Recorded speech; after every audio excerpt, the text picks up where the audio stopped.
God's Day, and welcome back to Refined by the Fires. I'm Reed, and stay tuned for the second part of my July 2025 interview with Deja Oliver. Stay tuned. Years. Yeah. So, okay. And you say you have three siblings. You're the middle of four. I'm the second oldest. Okay.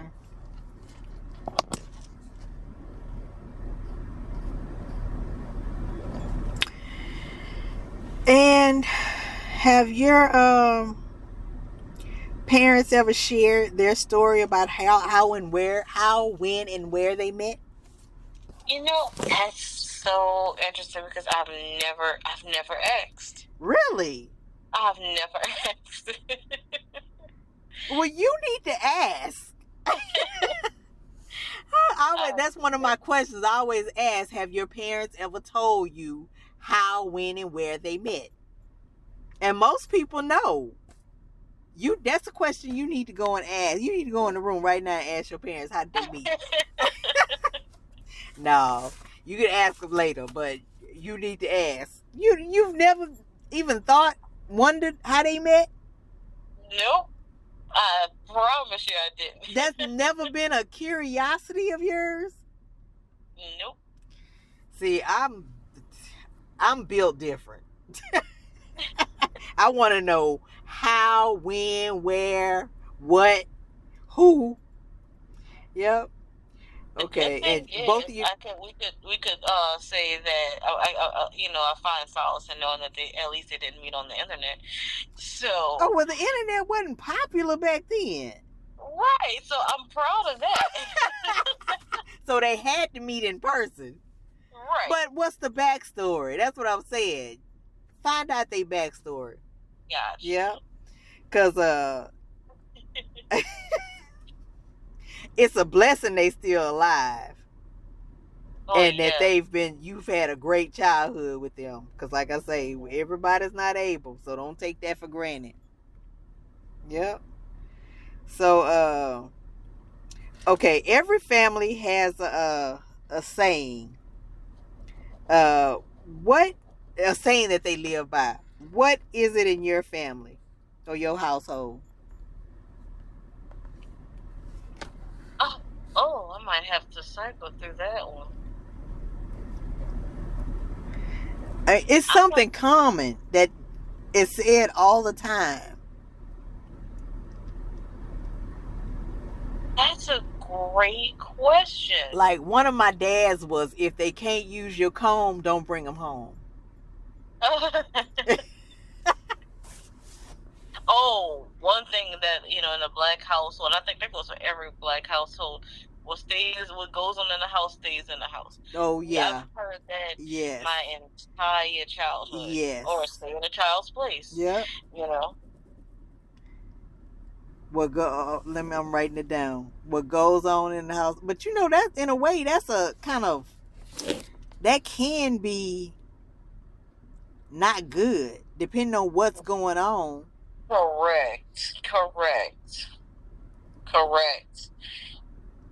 I'm glad I was never on that end. Yeah. Of, the bad end. Yeah. What goes on in our house stays in our house. And what was the other one? Stay in a child's place. Yeah, I've heard that a lot.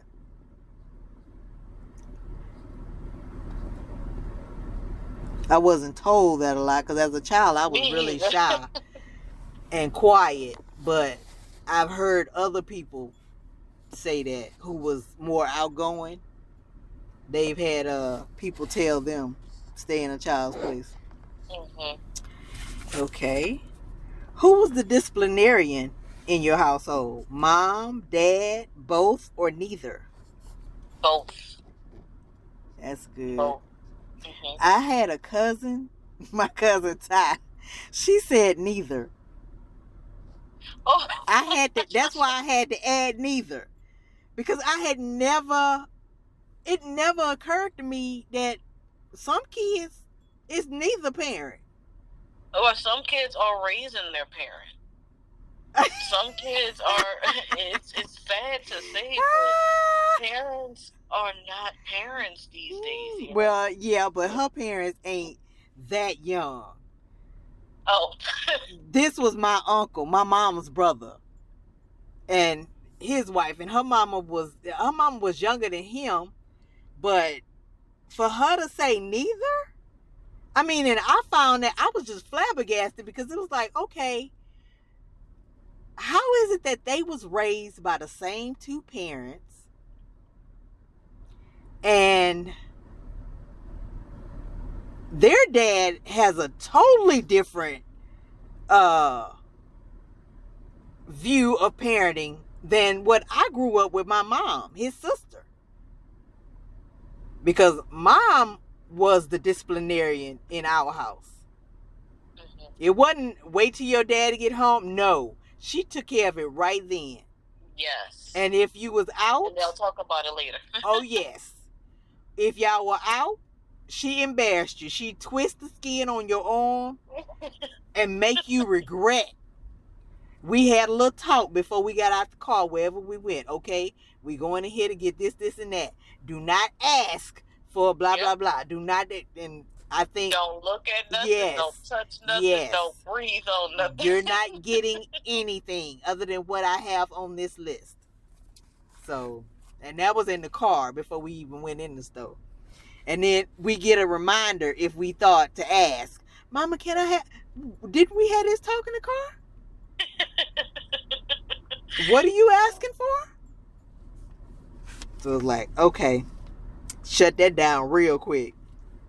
Yep. So, okay, you say both of your parents were. All right, Faith. Would you say that your family was religious? Yes. We grew up Baptist. And then we switched to Catholicism, and now I am non-denominational.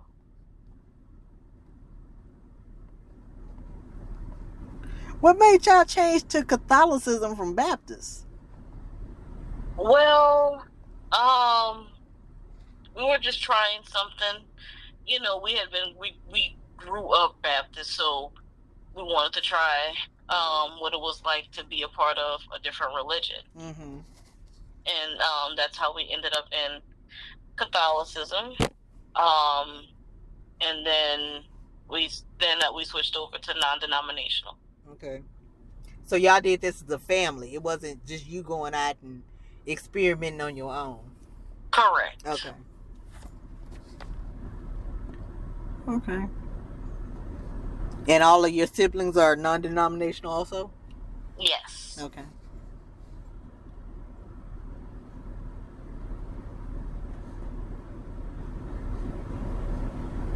Okay. And your childhood personality.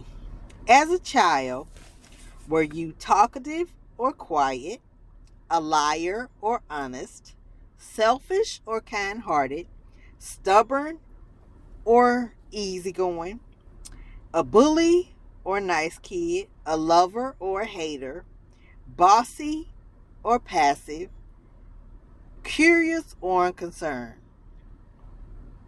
As a child, I was more of the quiet, reserved, just fade into the background type of child.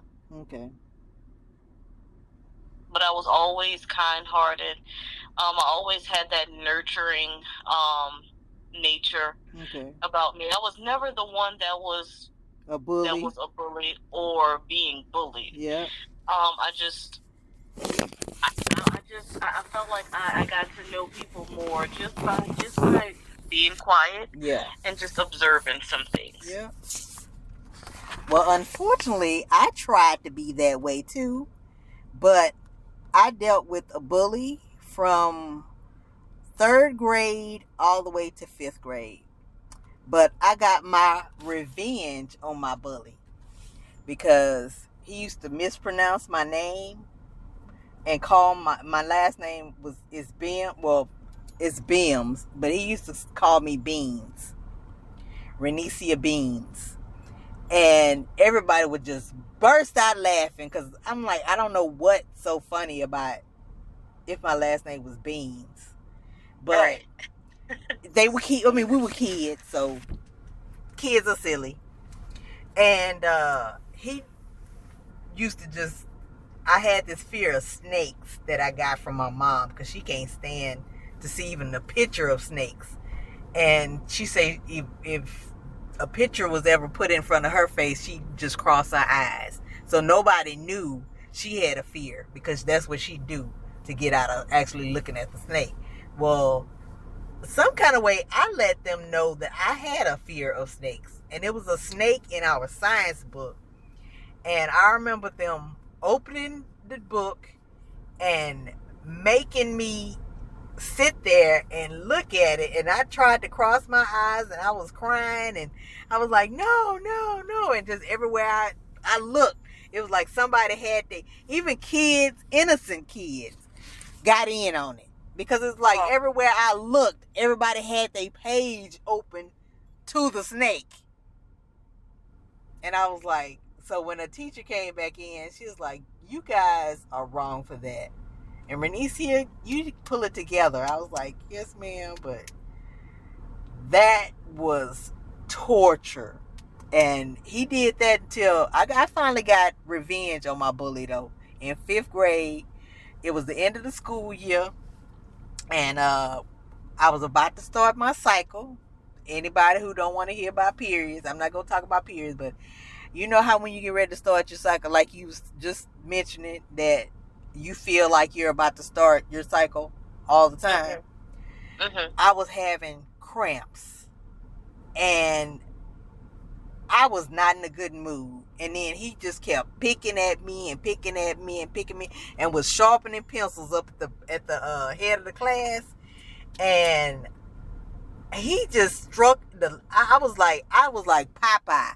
I had just had all I could take. I couldn't stand no more. And I bum rushed him and ran up there the way he was sharpening all them pencils. And it was like, it was the end of the school year. Why was he sharpening all them pencils? So I grabbed some of them and ran him out of, we was in like these the outdoor buildings that's attached to the schools. We was in one of those modular buildings. I ran him out of there with his sharpened pencils. And the teacher came back in and caught me. He ran past the teacher, but the teacher caught me. And he was like, what's wrong, Renice? And I was like, I was fired up. And I had every intention to stab him with those pencils.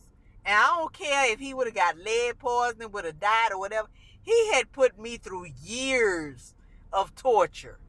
And that was my moment of payback. And after that, nobody ever said anything else about me being called out of my name or tried to mess with me in any kind of way. If anything, I started because 5th grade schools, in elementary school, that was the first year that they were ending in 5th grade. In 6th grade, they started you in middle school from 6th to 8th grade. So I started my middle school year off on cloud 9. Nobody said anything mean to me. If anything, they was reflecting on what I did to my bully. I ran him out that chicken because he was running like a scared little girl. So I finally got my revenge. Yeah. So if you're listening to this, you know who you are. I'm not gonna say your name.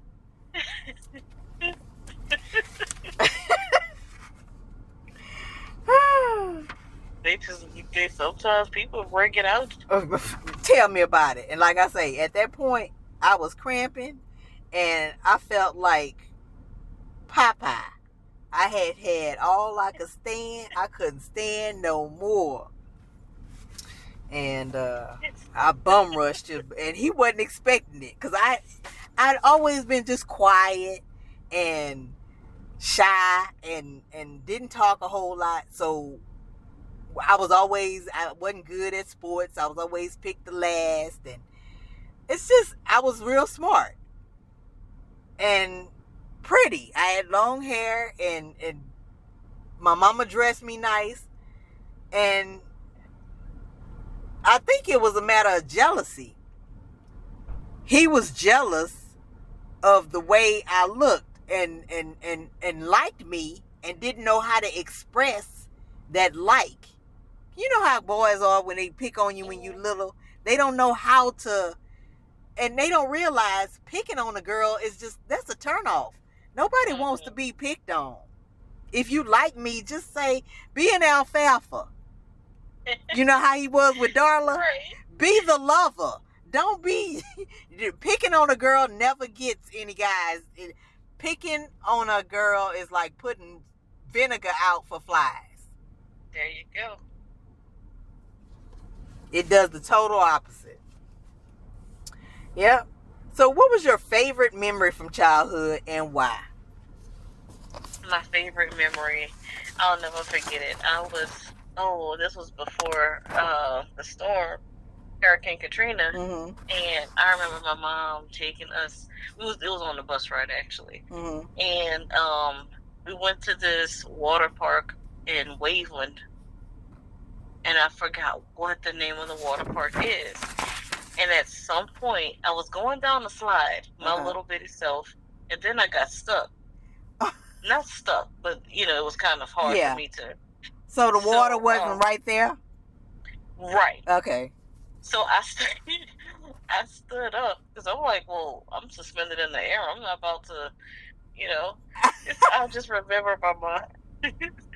I remember my mom's nerves being so bad, and they're like, everybody's like, sit down. So I thought it was funny, so I started laughing, and then I was just scooting my butt up until I got to the end of the slide. Well, hold on. So this must have been pretty close for you to have scoot your butt down to the end of the slide. Well, no. So I was maybe midway. I was still suspended in the air. Okay. Wow. I just scooched up until. Wow. That was my favorite memory. Your favorite memory? What was so wasn't that kind of scary? You say you didn't want to be stuck? I didn't want to be suspended, but it's just like seeing everybody flailing their arms like that was so funny. Wow. Yeah, that is a memory. And seeing you scooch down to the end would have been a sight too. It's like, right. Okay, and who was your best friend in elementary school, and are y'all still in contact? My best friend is Elizabeth Harges, and we do still keep in contact. Okay.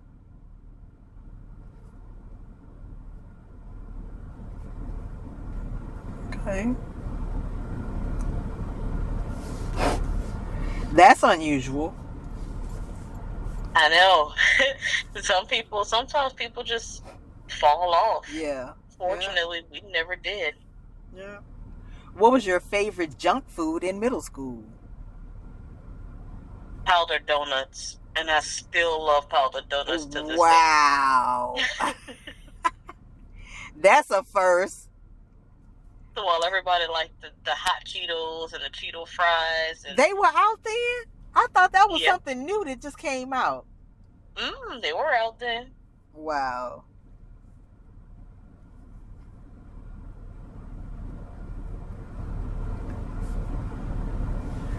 Okay. And what group were you a part of in high school? So I used to dance. I used to march in parades and all of that. Okay. And then right in high school, of course I used to do ballet and all that fun stuff. Mm-hmm.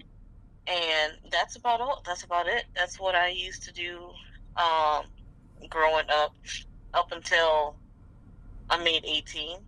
Okay. So, yeah, all of my dancing experience, I'm pretty sure it's still there, but, once that stuff leaves, once you get it, it never really leaves. Yeah. So. I was going to say, no, it's still with you. All them years of training. Now, I had a list that I was going to read off. Were you a part of the Populars, the Cheerleaders, the athletes, the nerds, the creatives, the choir, the drama club, a loner, a pothead, or a pothead. And the president of our Southern Christian Baptist Writers Group, Southern Christians Writers Group that meets at the Gospel Shop over here on the West Bank, she's admitted that she was a pothead in high school. I was like, are you serious? She said, you learn something new every day. Exactly, because I never would have thought that with her. And I interviewed, her name was Tina Myers. I interviewed her last year in the place of the original person I was supposed to interview. And she gave a great interview. I was like, Tina, I'd never think, when I see you, I'd never think pothead. But she said, yep, I was a pothead. Like, wow, you just never know. Yeah.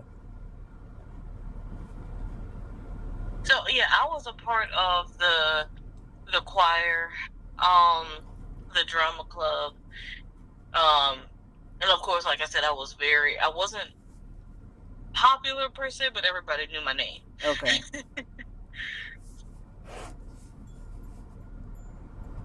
I was like that too. I wasn't popular, but everybody knew my name. Mm-hmm. We need to come up with a term for that. Because my daughter's like, she's like, I'm not popular, but people know my name. I'm like, well, it has to be a term for that.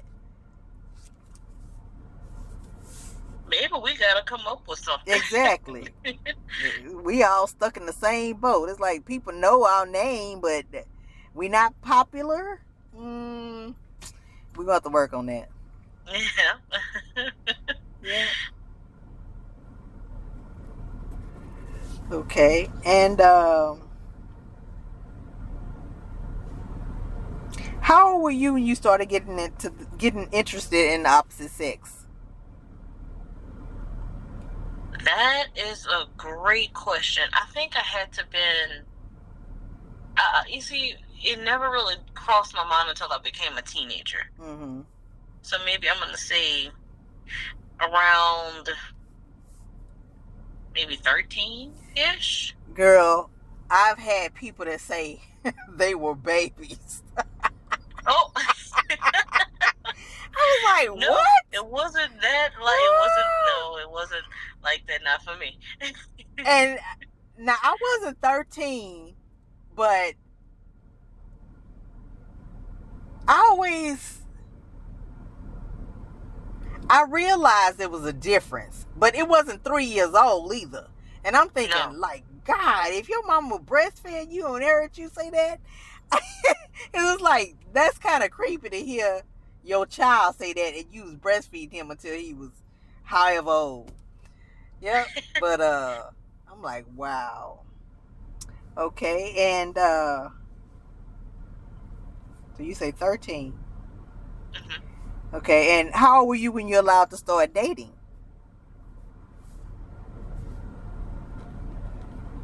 Maybe I'm gonna say 6. Well, I never really cared to date, so I never really asked my parents. Okay. My first real relationship, actually, my first serious relationship, was this past one that I was in.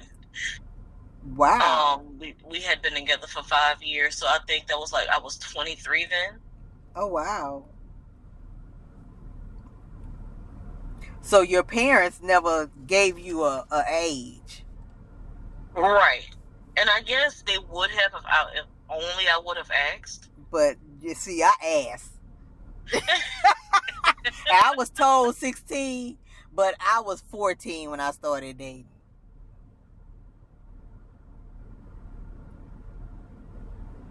I was 14. Because we used to go and hang out at the skating rink, and it was cute boys up there. And I wanted one. Yep.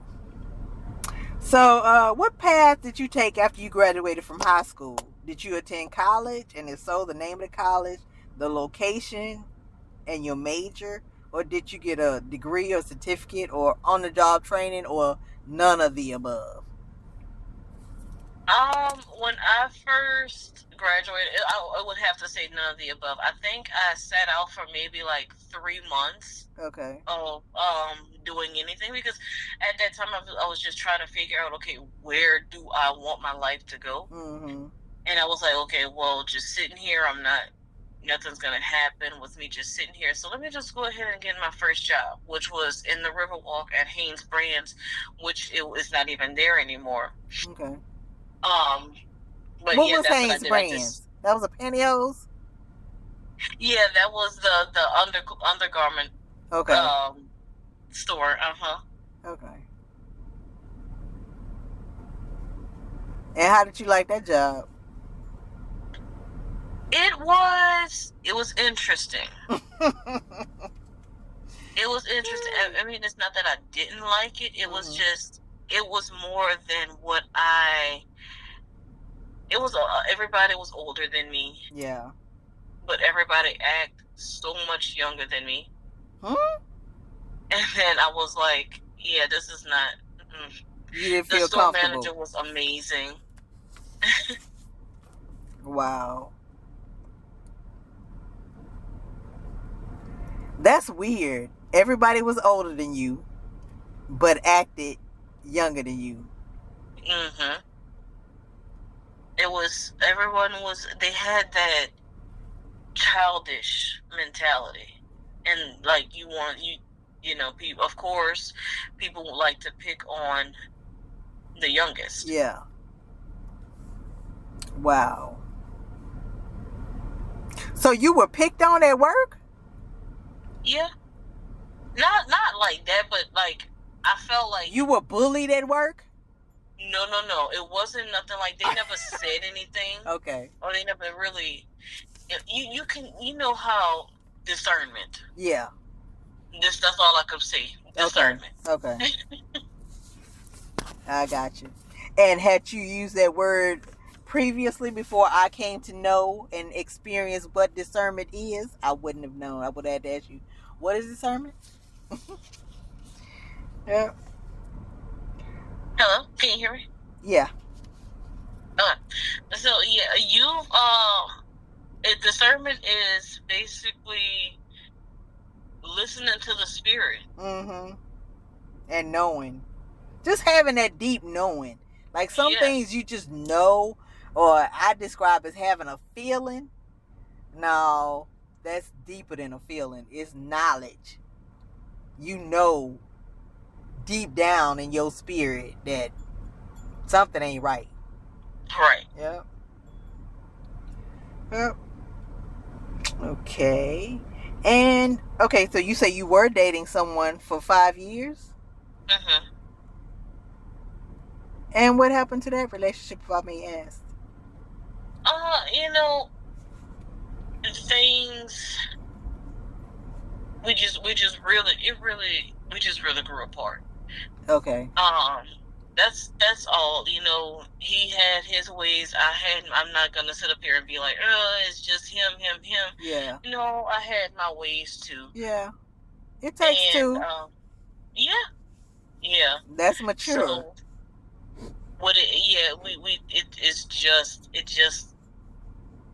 sometimes the perfect matches do burn out. Mm-hmm.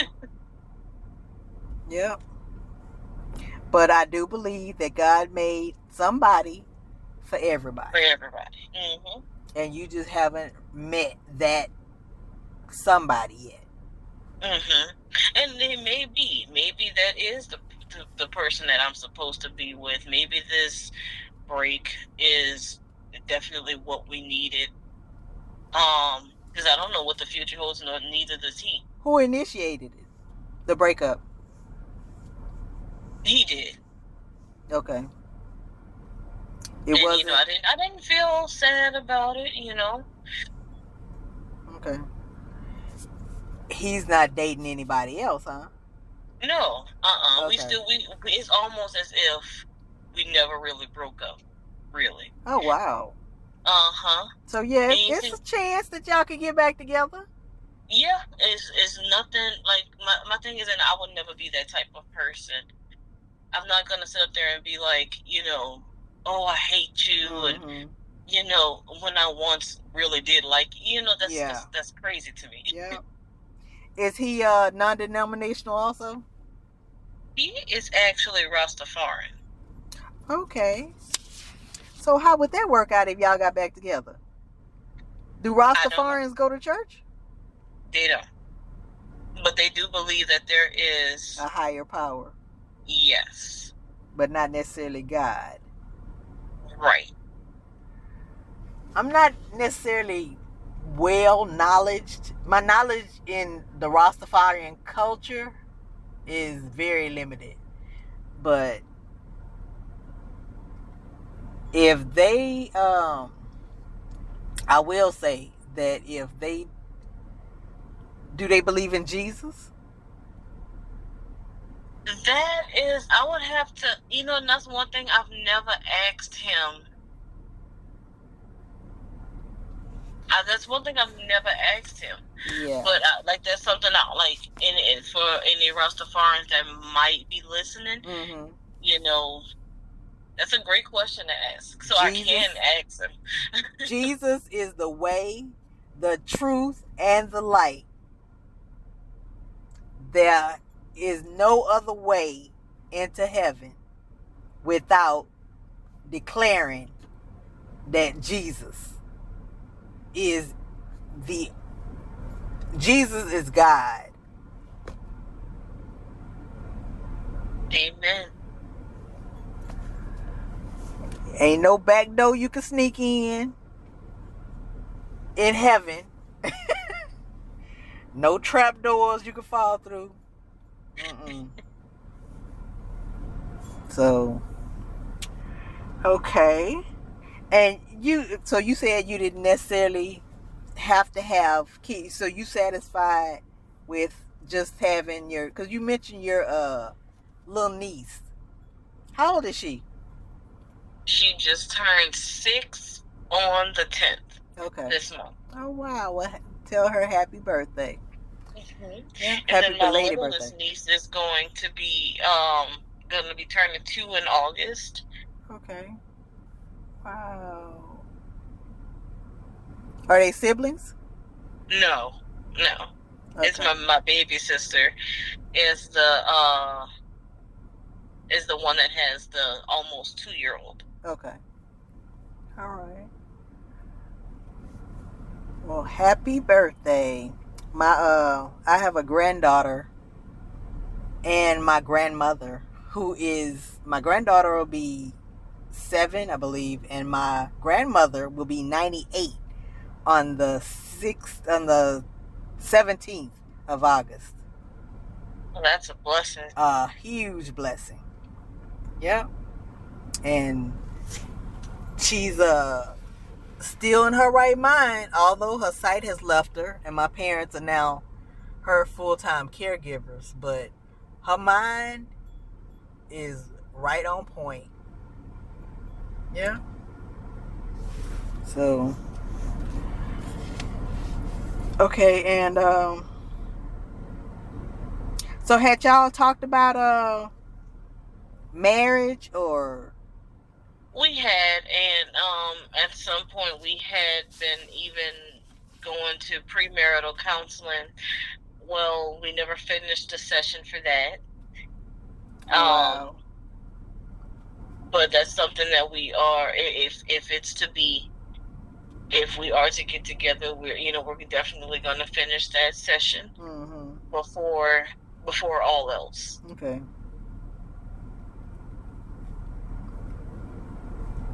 So wait, what you mean y'all didn't finish a session? We got through maybe 3 sessions. Okay. And I think she had like maybe 6 or 7. Okay. I thought you meant y'all never went to one. Yeah, we went to 3 of them. Okay. All right. And he knows about your fertility issues? Yes.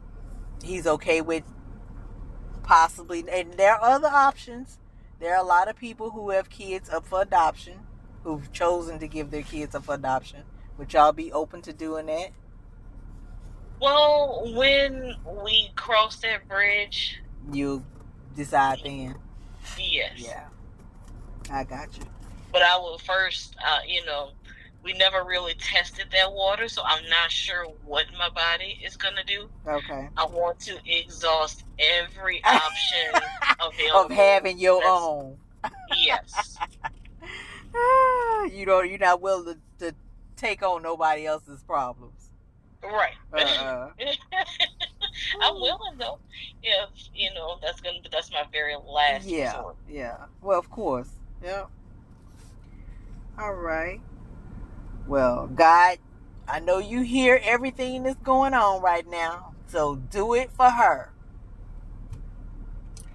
Let her become a mom on her own in her time, when her person, the person you chose for her, gets together. Make it happen. Yeah. Okay, what are some of the biggest challenges you had being single? I am. Girl, you living your best life.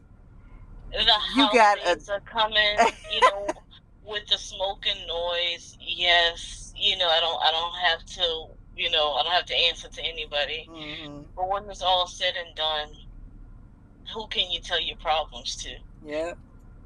And who do you get for around the holidays? Yeah. Who's gonna walk with you to see those pretty lights? Yeah. Yeah. Wow. So pretty much being alone, because even though you got your parents, there's some things you just can't talk to your parents about. Right. I don't care how close you are. So they can't feel the place of a partner. Right. Yeah. Right. Yeah. I'm gonna put no partner to talk to.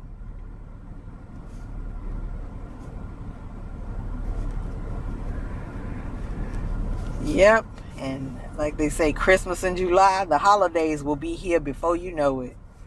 After July passed, the rest of the year just fly by. Oh, it's like it hits the ground running. Yes. Where does all this time go? Exactly. It's like, what? Before you know it, we'll be celebrating 2026 again. It's like, what? Ugh, craziness. Yeah. Okay, and what do you do for entertainment? Do you go to movies, hang with your family and friends, babysit, attend church, read, or other?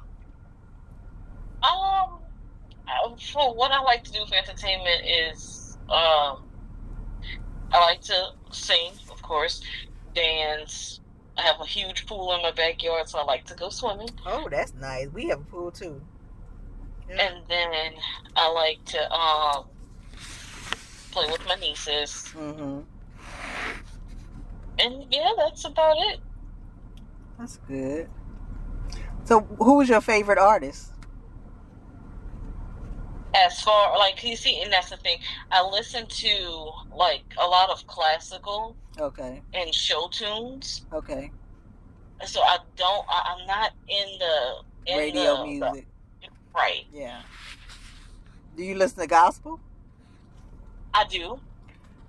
Who's your favorite gospel artist? I would say you probably never heard of her, but I love Kitty Cleveland. Is she related to what's his? I can't think. His last name is Cleveland. Are they related? I know what you're talking about. No, they're not related. Okay. Kitty Cleveland? Kitty Cleveland, yep. I'm about to check her out. Because I listen to actually life songs. I volunteer up there. They actually, every time I started off, they were the first channel that I listened to after I got out of rehab, after I had my stroke. And they are my lifeline. life songs, they are literally the soundtrack of my life. Everywhere I go, that's my preset. Time you get in my truck, you turn my radio on, it's on 98.5. So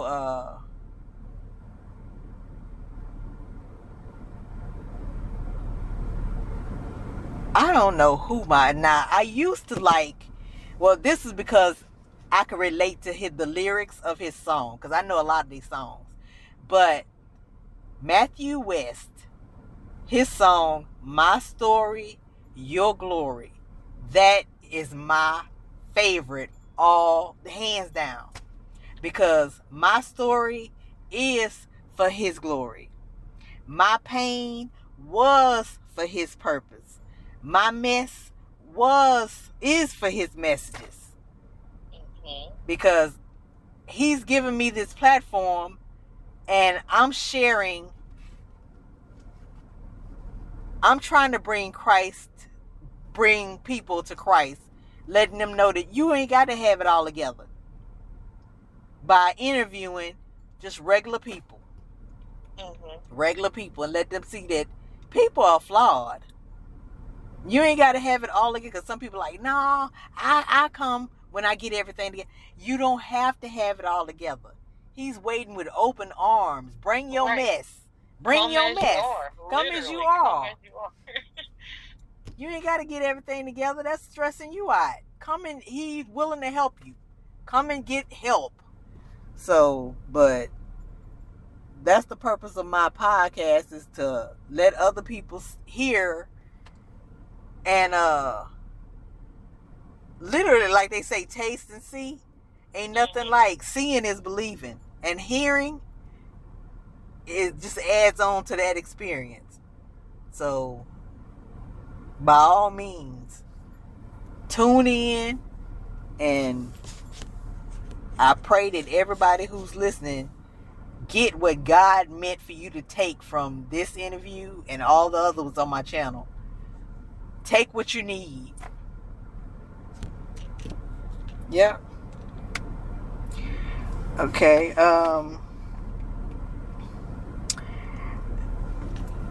Didn't you say something about reading earlier?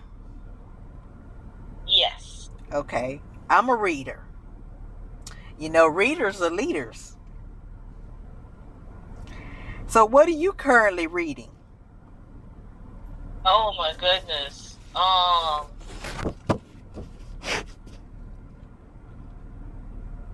Let me go to my Amazon thing and I'll be able to tell you. The author and the name of the book.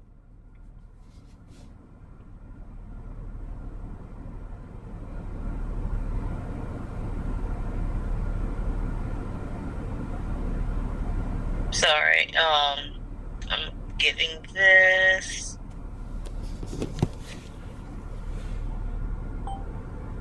Ready for you.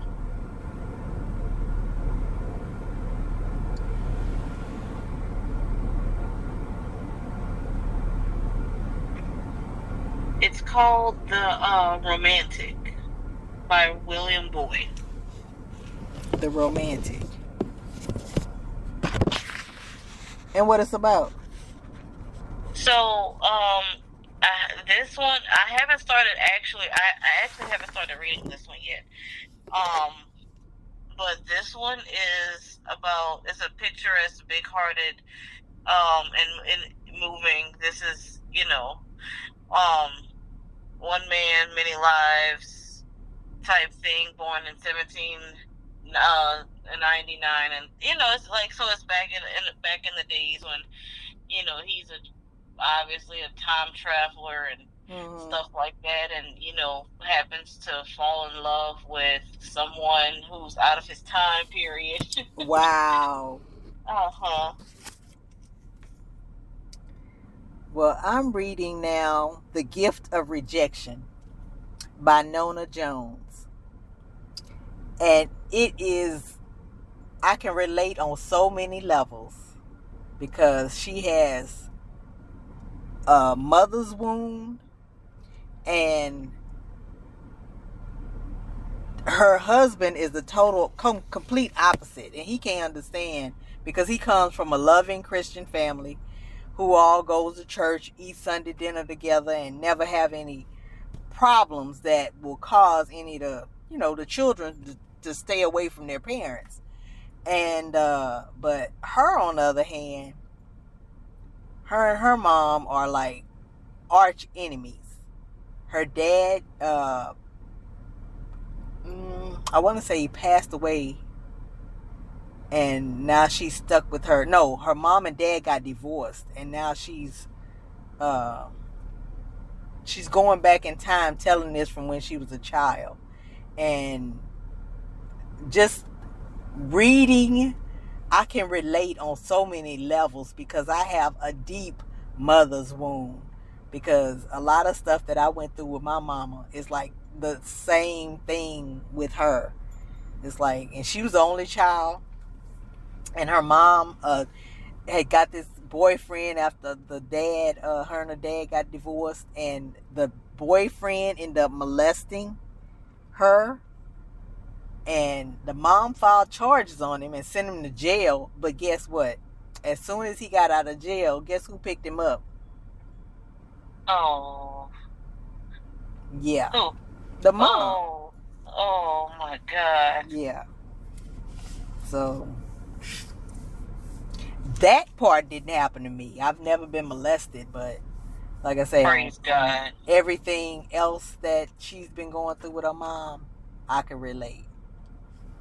Yeah. So, but this is I like books like this that I can relate to, because everybody has something that they're dealing with. It's just a lot of stuff is taboo, and people don't want you to know their business because they're afraid that you're going to go and spread it, and tell somebody they don't want to know. But it's like, keeping it in is bad, because I grew up in one of those families where it's like my mom and them said, whatever goes on in this house stays in this house. But I always got trouble because I lived with my other mother, my grandmother, because when my mama had me, she was a teenager. So guess who I came home from the hospital with? Yeah. So and she always had a problem with me calling her mama, but it's like, okay, pick one. You should have been an adult when you had me.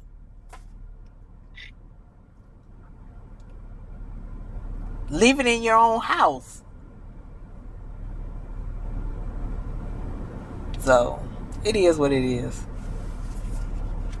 But I'm enjoying, it's a good read, The Gift of Rejection by Nona Jones. Yeah. So, yeah. Okay, and do you have a self-care routine, ma'am?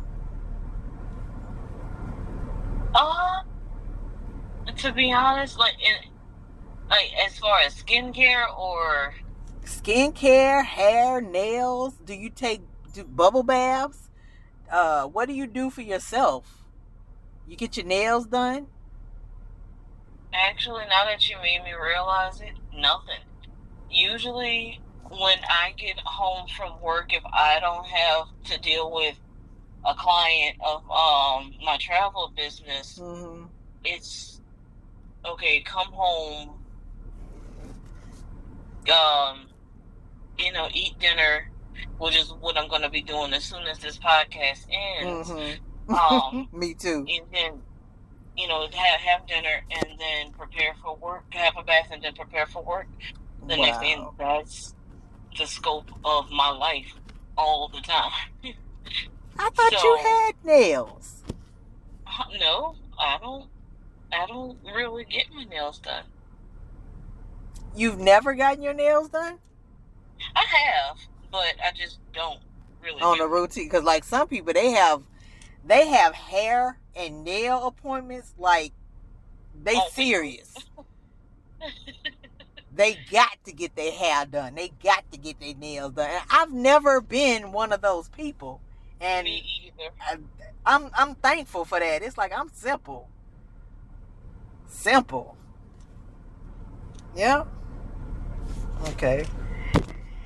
Now, so do you want to talk about the group that you're in? Yeah, so I am a proud member of the Mystic Crew of Femme Fatale, we are a Mardi Gras organization, but we are more than just a Mardi Gras crew. We are heavy hitters in the community. We give back to our community.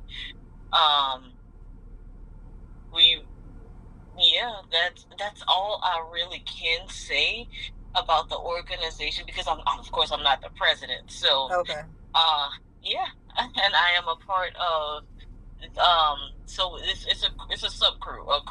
The crew is the Mr. Crew of Femme Fatale, but my float riders are Femme Royale.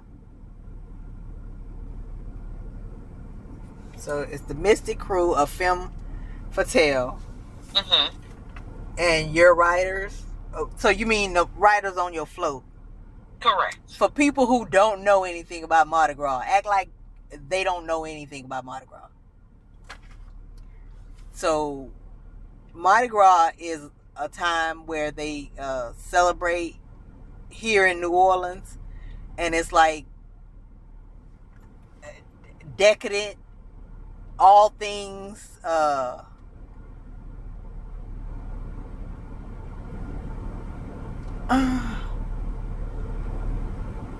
it's a lot of pageantry. Yeah, a lot of pageantry. A lot of pomp and circumstance. It's a lot of show. Yeah. It's a lot of money too, but yeah. Yeah. Girl, wait. That should be a problem for you. Big bucks. No. I have to be struggling every day. Okay. So, but how does that, I remember last year we went to, cause I go to Boynton United Methodist Church that's in Gretna now. And the reason I ended up there, it was during COVID.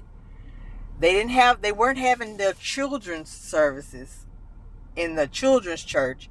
So the children were having to sit with their parents in the main sanctuary. And my daughter was so bored in there, she wanted to go to sleep, and I wouldn't let her. So on Fifth Sundays was always one of the associate ministers that would preach. So we take that Sunday and we come visit Boynton, because my friend Teresa and her daughter Skylar, who were a couple of my first friends at Boynton, at FABC, she had left there to go because her husband had been ordained as the new minister of Boynton.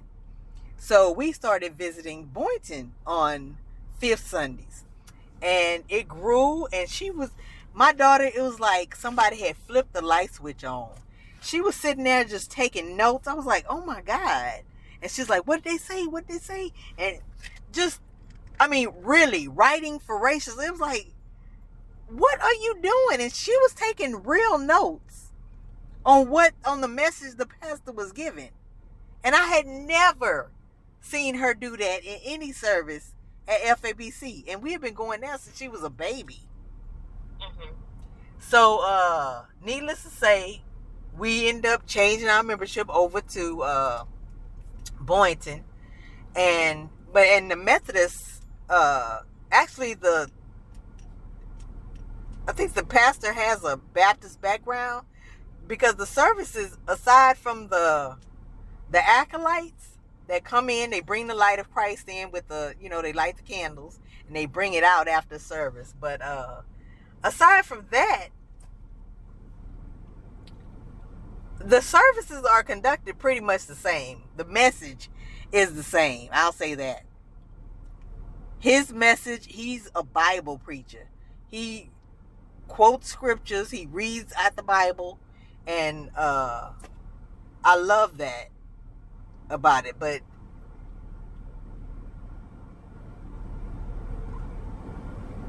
I'm sorry, I lost track. What was I talking about?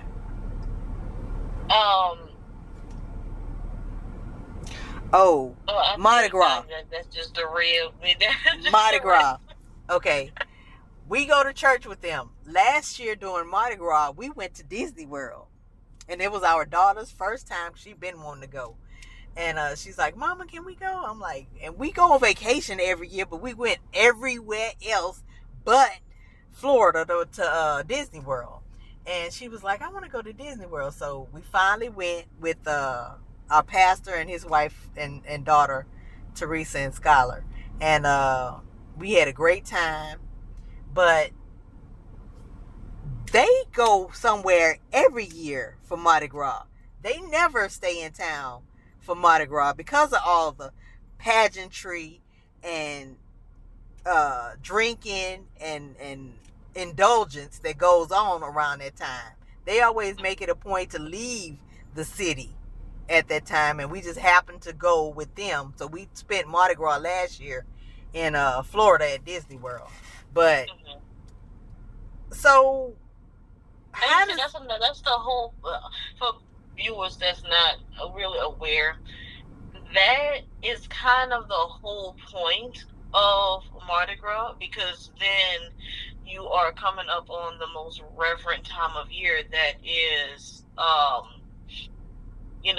it's gonna be Lent for Easter. And Easter, yeah. So you don't wanna. You want to go into that period of time with the utmost reverence. So get all that funky stuff out and, live for. But not everybody likes that. Not everybody likes to see someone just being gluttonous and, yeah. No, and really, we used to go, well, my husband, he's originally from here, born and raised, but he does Mardi Gras just because he was doing it for our daughter. And I was enjoying it because, I'm originally from Houston. We don't have Mardi Gras in Houston. We have it in Galveston. And I took my kids one time to Galveston for Mardi Gras. But as far as it being a thing in Houston, it's not a thing. So, of course, I enjoyed it the first few years I was here. But get up and going to parades and like you say, it's indulgence, and you're just, holding your hands up, throw me something, mister, and that can be related to worship. Yeah, a lot of people don't realize this, but take a look at the names of these crews. Yes. Oh, God. Yes. Did you not know what that is? Yes. And so when I Greek mythology came to that, yes, when I've come to that realization, I'm like, I don't think I want to go to nothing, that's worshiping something like that. And then wondering why I'm having all this bad luck in my life. No, you're literally inviting that type of energy into your household, into your spirit. Yeah. Wow, you see, I'm good. Yeah. But okay, so what's one thing about you that most people don't know? Oh, let's see. Well, I'm gonna have to cycle again.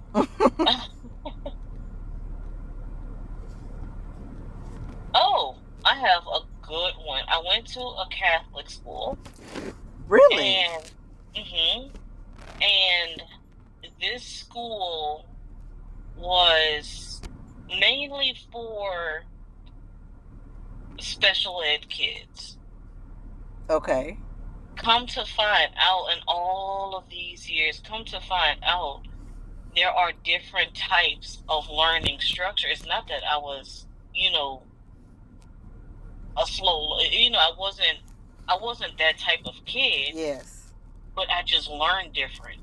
And how the way the teaching structure is that one style fits all kid. Yeah. Well, that's not and the it's case. not the case. Everybody, and even when you get to, people learn differently.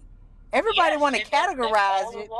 Some people are visual learners. Some people, like, I have to write stuff down in order to remember it. And I've always been that way. Yeah. Wow. Okay, so you went to a Catholic school that was primarily for special kids. Yep. Mm-hmm. Wow. Well, you are special. We're all special to God. Mm-hmm. Yep. Now I have my bonus round, or my but God questions. Okay. This is something based on your past, different age groups of your life. And it's 3 different questions. Your realities from the past where you just knew God had been involved because your situation suddenly changed. So your but God situations. Something from the past 3 years of your life.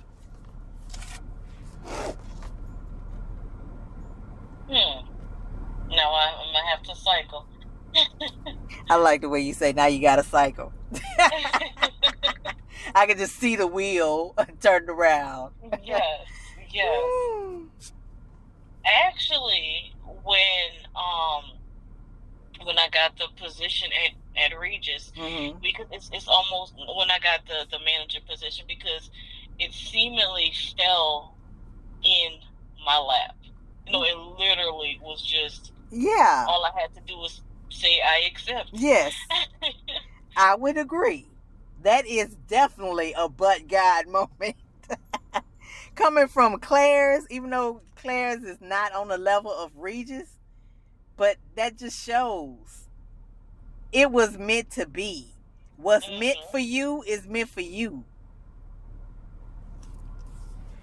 Wow. I agree. Okay. And then a memory of something from your young adult or teen years.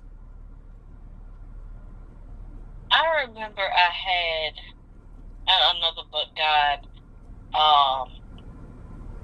question. Gotta look at the hamster wheel was going again. I can see it spinning. What was it? It's right at the tip of my tongue. I remember. We used to march in the crew of Namtak's parade. Okay. And I loved going to the parade, but I absolutely hated marching it because the streets were too long. It was just so long. That's a long parade. Yeah, I hated it. I mean, I hate it with a passion. Yeah. I'll never do it again. But I just wasn't feeling. We had done a back-to-back parade, 3 parades, 2 parades prior to that one, and all of a sudden it started to rain. Oh my God! And then I was like, "Thank you, Lord." So, but y'all still had to walk the route, right? No, they canceled it. Nope, they canceled it. So, were y'all by the buses, or had you started the route? Yeah, we were basically still in the beginning of the route. Okay, because I'm over here. We live by the what used to be Winn-Dixie. Now it's closed and they turned it into an Aldi. Over here on Holiday, that's where it starts. Yeah, Holiday and what is that? Starts with an M. MacArthur. Yeah. Yeah. Wow. So let me ask you this. I've always wondered that. What do you guys do when you have to use the restroom? Well, depending, you're encouraged to go before. But considering all the liquids you're drinking to, stay hydrated throughout the parade, you will then have to, if you have to go, you have to go. So you have to go into one of the nearby restaurants, and then you'll just have to catch up with the parade. Wow. Because I've often wondered that when we were at the parades, and I'm like, yeah, this all, it's good, but I'm always thinking realistically. Like, I wonder what they have. How do they do that when they got to go to the restroom? Do they stop and wait, or do the person just go on to the restroom and do whatever they got to do and catch up? So I finally, okay. I've never interviewed anybody who's actually marched in a parade before. Yeah. Now, other schools or organizations might be a little bit different with that, but I know we weren't. If you have to go, you have to go. Yeah. Okay. And okay, so wait, you say so obviously I'm going back to the school you went to. You went to the special needs school all the way through high school? From middle school to high school. And they had a marching band? They did not. No, this one, the marching band that I was with. So you was with a dance group? Okay. Correct. Okay. Because I was like, hold on, what kind of Catholic school got y'all marching in non-talk?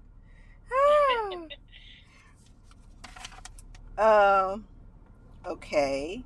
And another memory of something perhaps you were too young to remember yourself, but you were told when you were a child, a toddler, or an infant.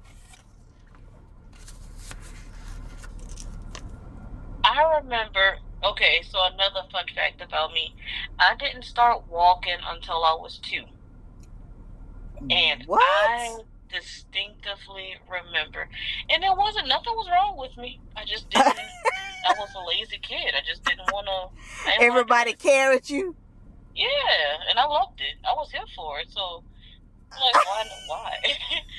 So, I remember one of my cousins. Mm-hmm. I remember she took me from my mom's arms. Mm-hmm. And she sat me in the middle of the street. The middle of the street?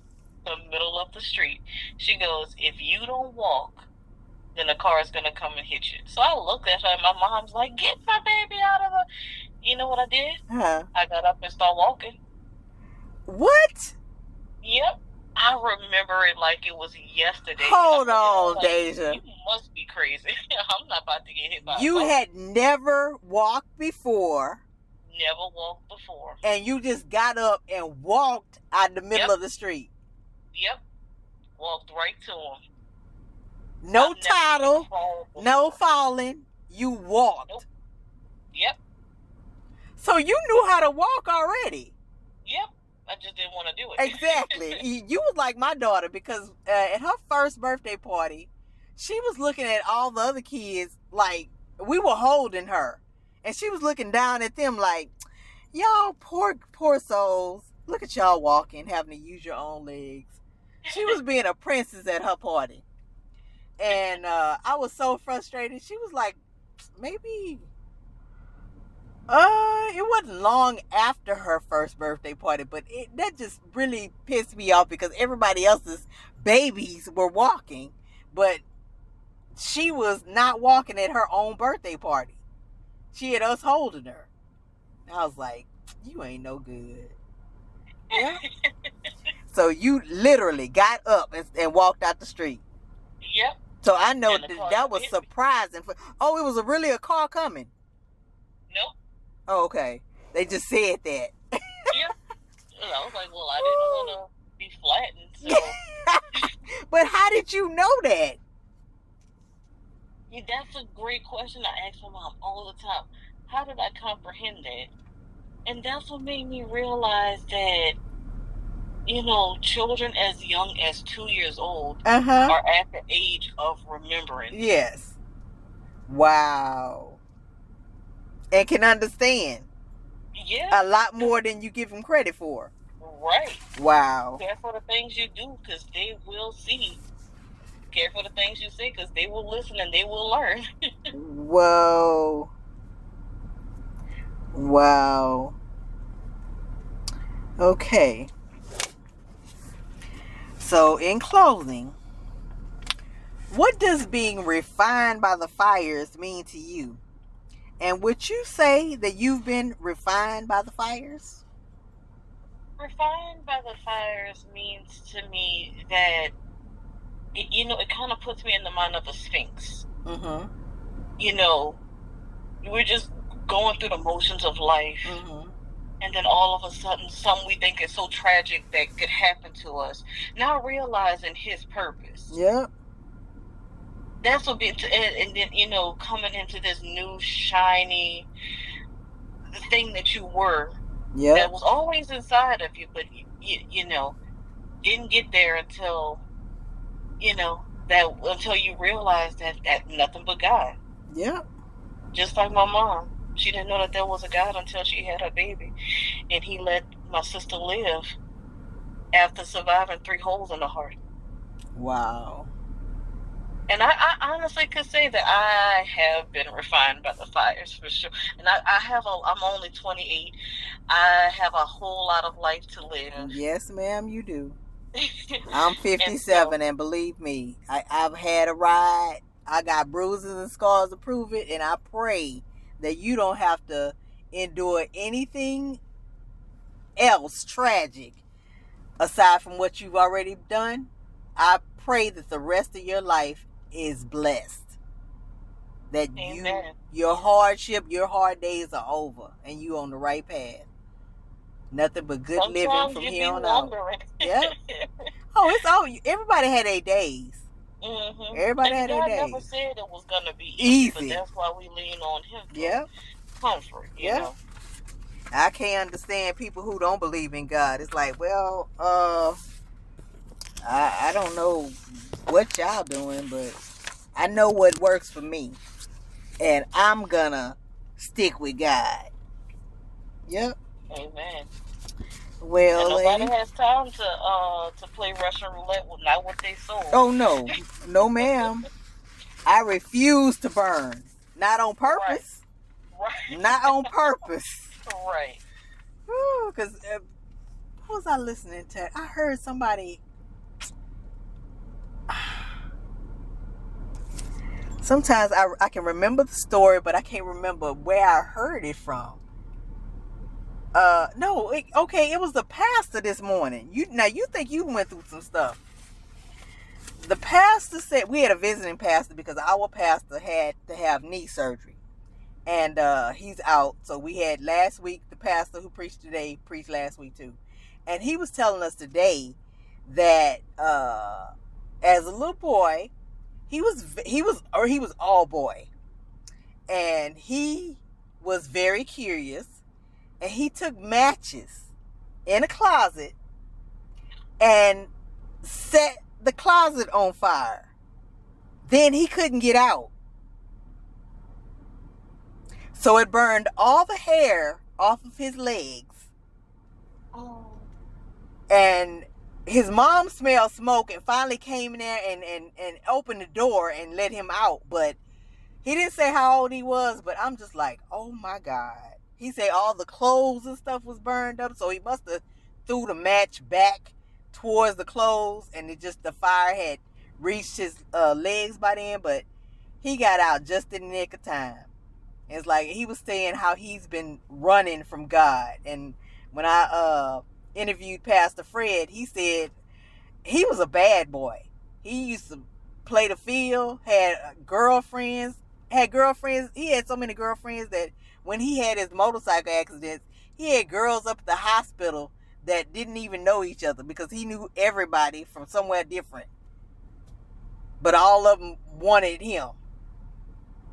So preachers run, and they usually know when they have a calling on their life.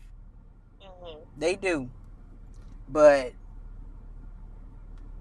that's where that was, where I heard that preacher said that fire had literally burned all the hair off his legs, so he felt like he was the Hebrew boys, Meshach, I can't think of the name. I forgot the other one. Yeah, it's know 3. Exactly what you're talking about. Yeah, Meshach and Abednego. Meshach, somebody, and Abednego. But he said he felt like the Hebrew boys who was thrown into the fiery furnace when that happened. Like, he realized he was in trouble, and then when he couldn't open that door, he really felt like, okay, I'm sorry, I messed up. Yep. God's gonna get your attention one way or another. Yep. Yep. Well, it's been nice, lady, and thank you. Let me say the closing prayer. Dear Father, I come to you thanking you for this podcast episode with my good friend, part of my Christian family, Deja. Thank you. I pray that whoever needs to hear this will hear this, and please share it with someone else who you think can benefit from something you heard that we shared. And also, please, thank you, Lord, for all that you've done for us, for bringing us, even when we can't see your plan, for working it out in our best interest. Always. We can't thank you enough. Thank you. We love you. In Jesus' name we pray. Amen. Amen. Thank you, Deja. I appreciate your valuable time. And you go and eat your dinner, because that's what I'm about to go do. I cooked earlier before we started. Yeah. Before I went and took my nap, because I have to have a nap daily to refresh myself. I know that's right. Yeah. I wish. I have to. It's a must. When I can tell, when I try to go without taking a nap, and I do too much, because I go across the river to bring my daughter to school, and then I have to go and pick her up, and then she usually have dance. She dances for NOBA, New Orleans Ballet Association. So she have dance classes a lot of times after school. And as a matter of fact, she's starting a summer camp, a 3-week summer camp tomorrow. And we'll be doing that Monday through Friday for the next 3 weeks till August 1st. Yep. So I'm too busy. I run too much, and I have to have a clear mind. Mind. Yep. Absolutely. So I have to drive. I have to drive defensively. I can't just expect other people to drive the way they need to drive, because and me being irresponsible, I have to take accountability and do my best to drive. And me driving drowsy ain't good for nobody. Right. Yep. So, well, ma'am, you enjoy the rest of your afternoon. Tell your mom and dad hello, and y'all have a good night. You too. Thank you. It was a pleasure. Thank you. And see, wasn't that better with you not having to show your face, just giving me your picture? Oh, absolutely. That's why I do that. I forgot to mention that. That's why I do it. That way, can't nobody say that they don't want to. It's like, because even my cousin Ty, she said she didn't want to do it because she thought she'd have to be on camera. I'm like, no, you can just give me your picture. Just talk. Mm-hmm. And that makes it much better. Well, I appreciate you sharing your story with me. Of course. Thank you. Anytime. Okay. Thank you. Have a good one. You too. All right. Bye-bye.